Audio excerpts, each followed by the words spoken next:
3rd October আমার birthday আগের দিন চলে গেছিলাম শিলিগুড়িতে দিদির সাথে দেখা করে দিদির সাথেই চলে গেছিলাম ক্যারেট লেনে। অনেকদিন থেকে ভাবছিলাম নিজেকে একটা কিছু গিফট করবো বার্থডেতে, বাট খুবই কনফিউজ ছিলাম যে কী নেব। ইয়াররিং, পেন্ডেন্ট আর ব্রেসলেটের মধ্যে আমার কনফিউশনটা ছিল, বাট ফাইনালি ডিসাইড করি যে আমি একটা ইয়াররিংই নেব। এবার অনেকগুলো ইয়াররিং আমি ট্রাই করছিলাম। আমার অ্যাকচুয়ালি রোজ গোল্ড খুব একটা পছন্দ না, তো আমি ইয়েলো গোল্ডের ওপরেই খুঁজছিলাম, তো খুবই কনফিউজ ছিলাম এই দুটোর মধ্যে।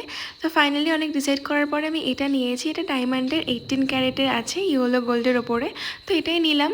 তারপরে এখানে ওরা বিল সমস্ত কিছু রেডি করছিল, ইনভয়েস রেডি করছিল, আর দিদি এখানে ওর জন্য ব্রেসলেট দেখছিল।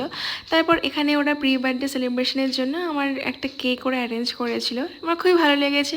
যাই হোক, তারপরে কেক কাট করেছি, ওরা একটা সুন্দর গিফটও দিয়েছে। তারপরে সেখান থেকে চলে আসি প্রভুজিতে। খুবই খিদে পেয়েছিল, তাই নিয়েছিলাম একটা পাপড়ি চাট আর নিয়েছিলাম ছোলে ভাটুরে। ছোলে ভাটুরেটা খেতে দারুণ ছিল। তারপরে খাওয়া দাওয়া করে চলে আসি বাড়িতে। তো আজকের মতো ভিডিওটা এখানেই। ভালো লাগলে please to like, share and subscribe.